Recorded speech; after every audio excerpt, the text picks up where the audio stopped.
Hello everyone and welcome to my channel where I talk about weapons from movies and video games, where I debunk myths and find the most interesting facts about weapons. And in this video we'll talk about the top 5 most idiotic and ridiculous weapons that humanity has ever known, because sometimes even the greatest minds can come up with something that looks good in theory, but in practice it's a complete failure. Number 1. Let's start with one of the most absurd and strange submachine guns in its history, namely the PP-90, which was specially developed to order the Ministry of Internal Affairs of the Russian Federation in the early 90s. The task before the gunsmiths was as follows: to make a compact submachine gun with a low weight that would be ideal for concealed carrying. However, since it is quite difficult to create a small-sized weapon with good firepower, it was decided to make it foldable, even though many firearms companies had already made this mistake. The gunsmiths from Russia undertook the development and achieved that in its folded state, the weapon resembled an ordinary block, 270mm in length, 90 in width and 32 in height, so it could be simply put in a pocket, and without careful inspection, it is impossible to understand what it is at all. The weapon could make up to 700 shots per minute, had a weight of only 1.5 kg without a magazine, and in combat conditions, it was not very bulky at only 485mm. However, a huge problem was the range of fire, which barely reached 100 meters. The long preparation time for firing for concealed weapons, about 5 seconds, and the unreliability of the design.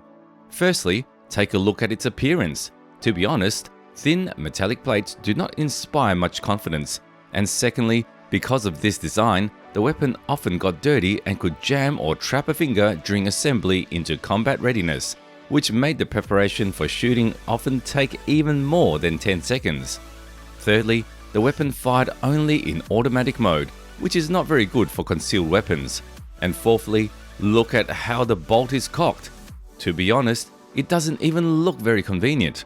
Plus, the bullet caliber is a 9x18mm PM, not the most powerful, so was not distinguished by serious combat power. Nevertheless, to this day, the PP-90 is in service with the Ministry of Internal Affairs of the Russian Federation, but it is not popular. The reason being, as I said above, its low mechanical reliability, susceptibility to contamination, and a long time to prepare for combat position. Number 2. And now let me tell you about Bob Semple's tank, a hilarious invention that came to life during World War II in New Zealand. The New Zealanders were very afraid of a Japanese invasion. The main reason for its production itself was the fall of France in the middle of 1940 and the loss of most of the British tanks there, which made the production of new tanks for New Zealand unlikely. Therefore, it was decided that instead of obtaining armoured vehicles, New Zealand should produce its own, using its own materials and resources. But designing a tank from scratch is a troublesome and time-consuming task, so the engineers decided to cheat a little by using the American Caterpillar D8 tractor as a base. After all, a tractor is almost a tank.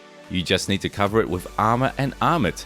And considering that there were enough D8s, which had good power and maneuverability, they became ideal candidates for modification. In June 1940, the construction of a prototype began under observation.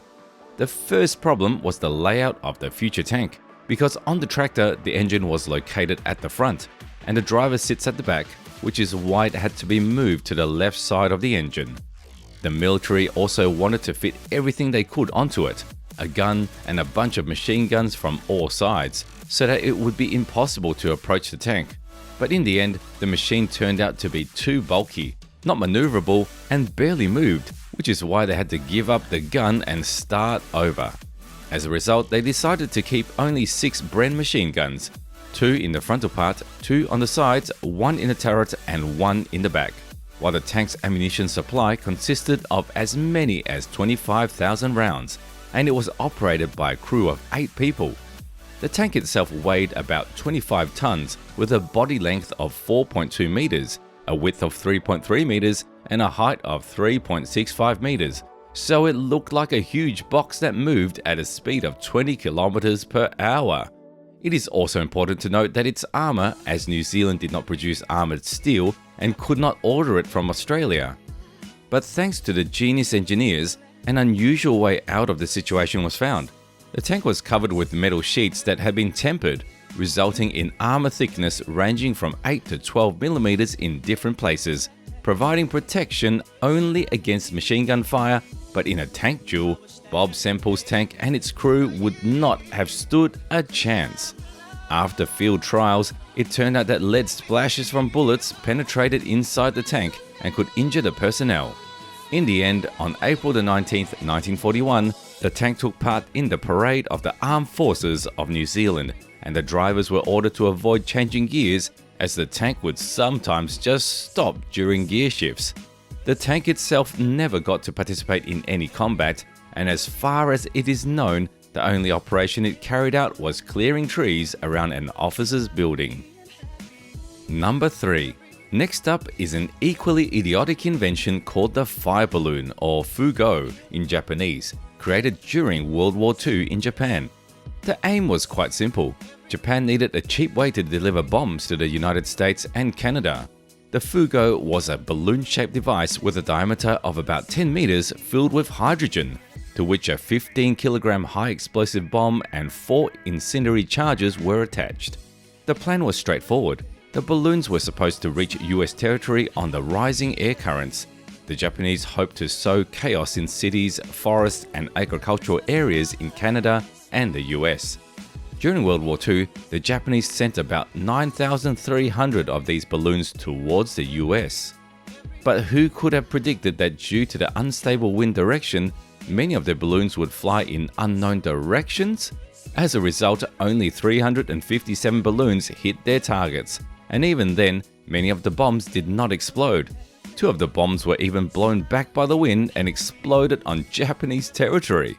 However, this type of weapon is still considered the first in the history of intercontinental guided weapons.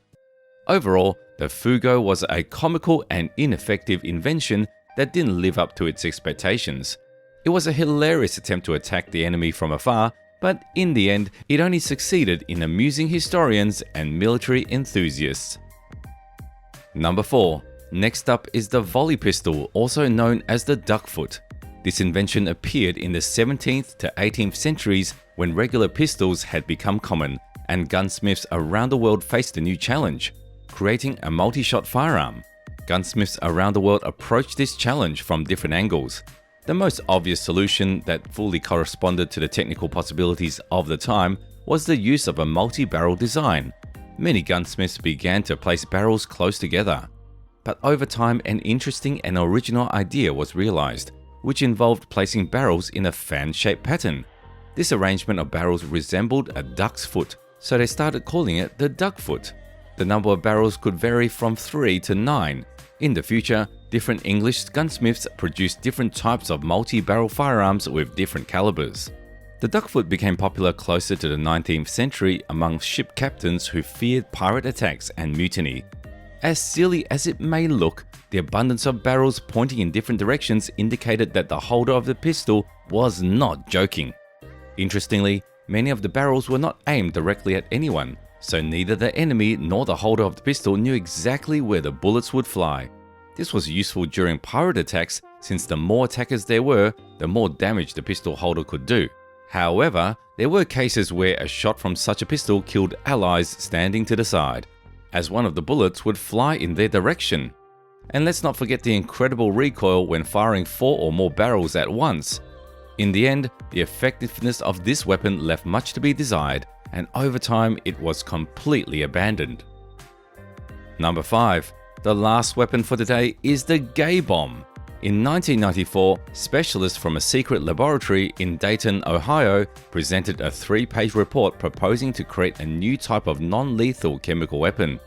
These were bombs filled with a powerful aphrodisiac that, when dropped on enemy troops, were supposed to cause strong sexual desires in the enemy soldiers and ideally even stimulate homosexual behavior, making them more vulnerable. Information about this report became public in late 2004 and caused a scandal in connection with a possible violation by the United States of international conventions on the non-proliferation of chemical weapons.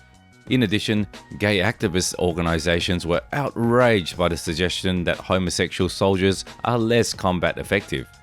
In October 2007, the gay bomb received the Ig Nobel Prize, awarded for the most dubious achievements in science and technology. According to the organizers, none of the invitees from the US Air Force attended the awards ceremony.